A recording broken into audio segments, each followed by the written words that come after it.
Nancy. All the tracking devices have been planted, and you have brushed up on your Italian. Si. Good.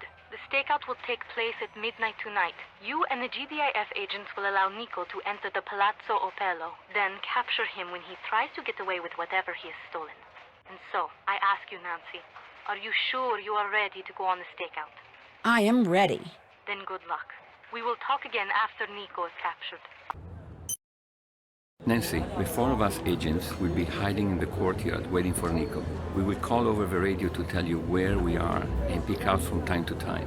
If you see Nico, let us know where he is and we will try to catch him, but don't give away our hiding places. Alla sinistra dei fiori bianchi. Dietro la fontana. Dietro l'albero. Dietro l'automobile.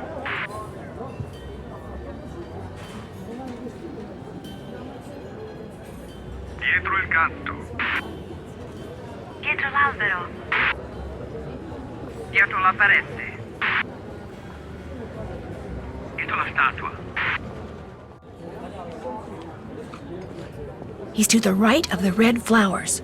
Fermati. Non riesco a trovarlo.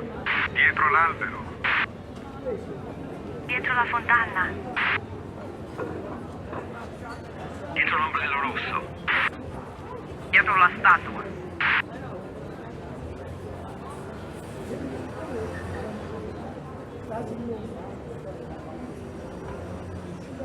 He's behind the cat. Fermati. Non riesco a trovarlo.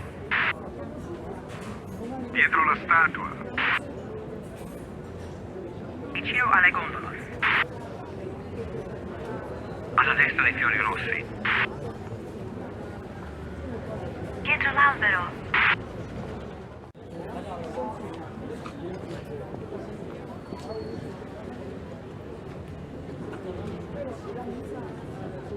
He's behind the tree. Sono io. Dietro l'ombrello rosso. Dietro la parete. Alla sinistra dei fiori bianchi. Dietro il gatto.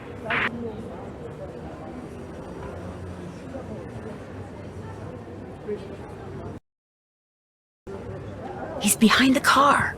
Fermati! Non è là. Dietro il gatto. Dietro l'albero. Dietro l'ombrello rosso. Alla destra dei fiori rossi.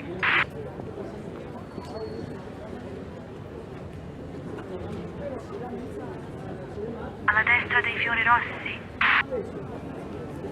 Dietro l'ombrello blu. Dietro l'albero. Vicino alle gondole.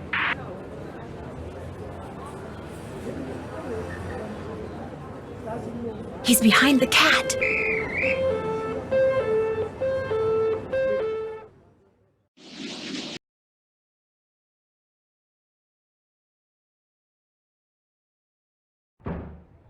Nico hasn't admitted anything?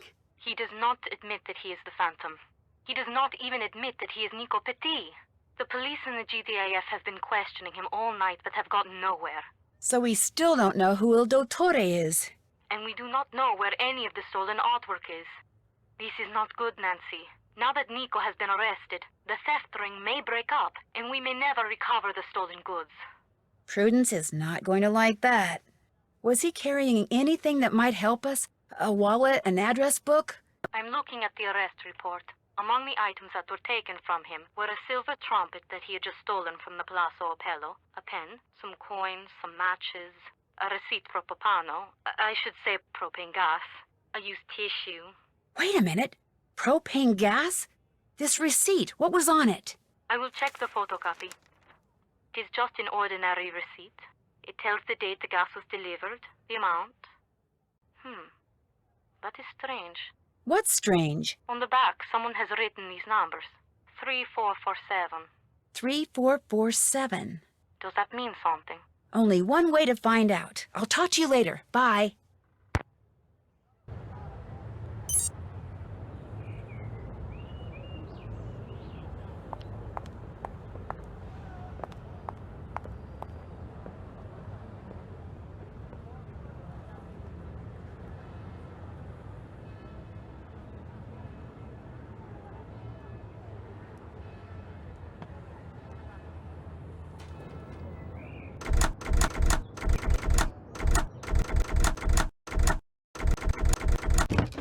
Scusi, posso farle una domanda? Dica, Come mai tutte le gondole sono nere?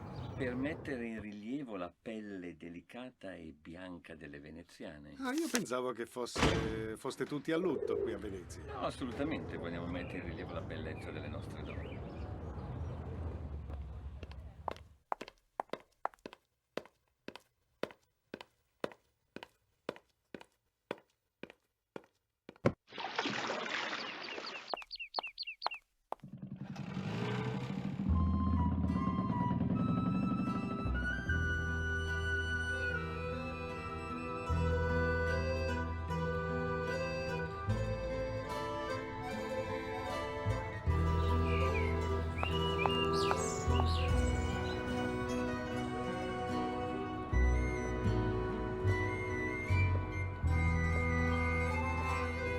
I'll bet this is the safe and secure store that was mentioned on that fax machine.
Killian, Where have I seen that name before? The address on this crate is the same address that was on that letter Helena dropped.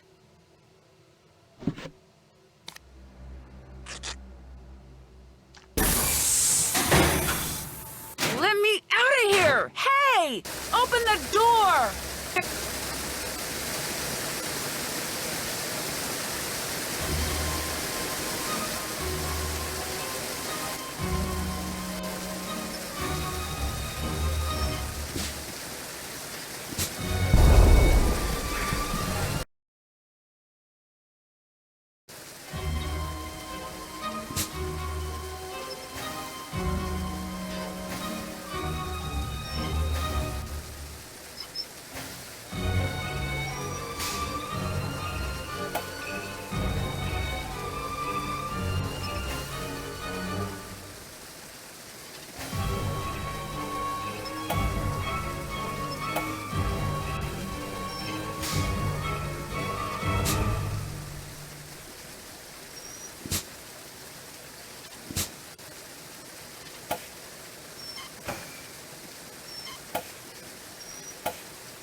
Nancy, I was starting to be worried about you.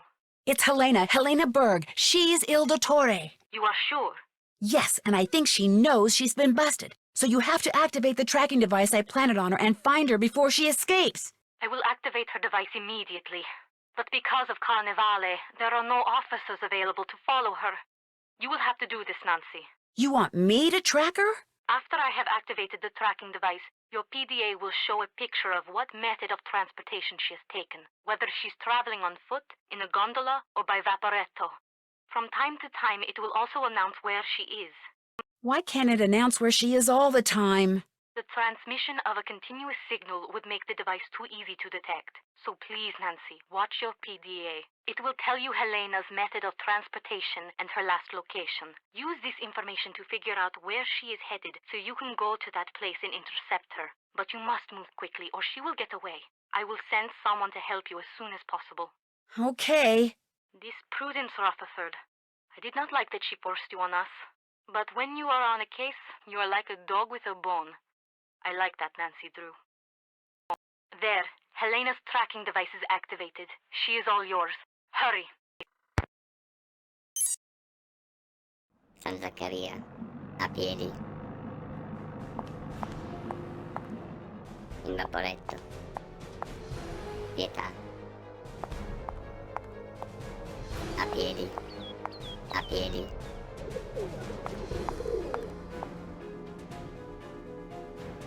San Silvestro.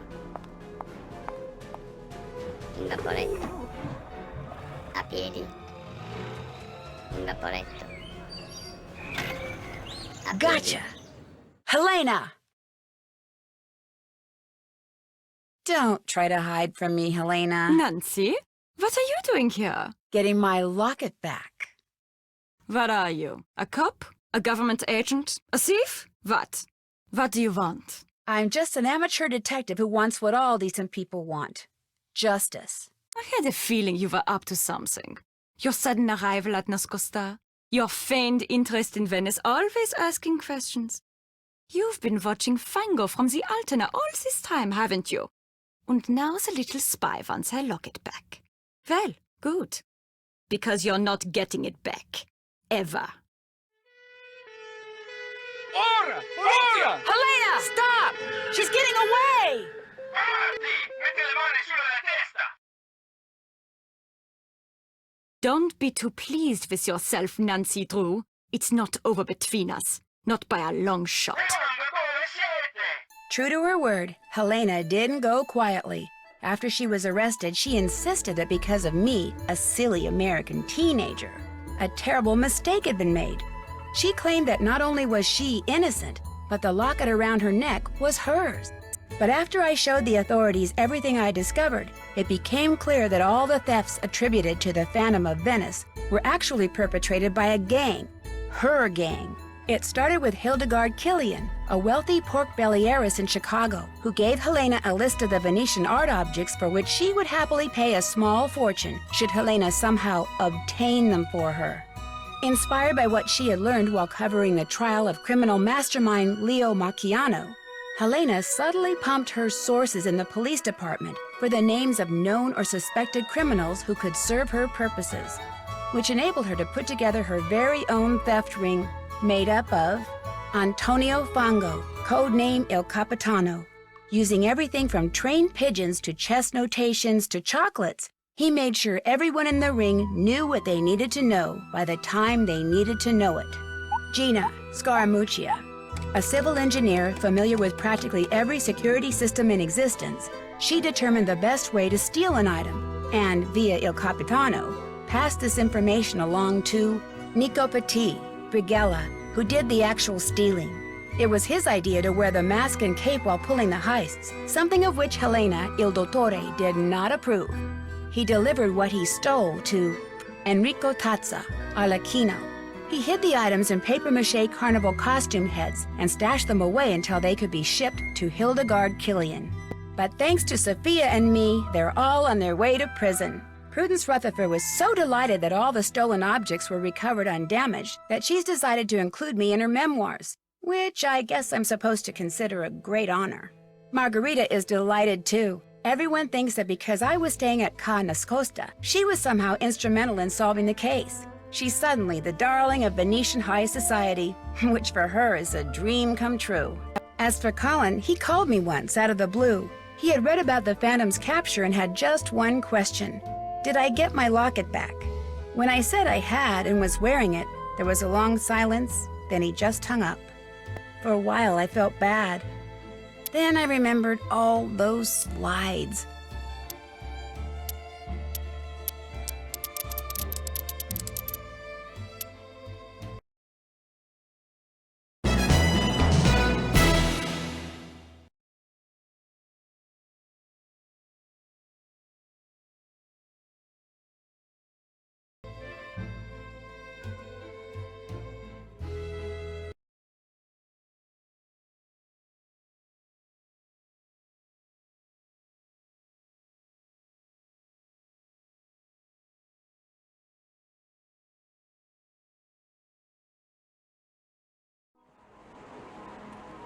Castle Malloy has stood empty for almost a century in a remote corner of Ireland.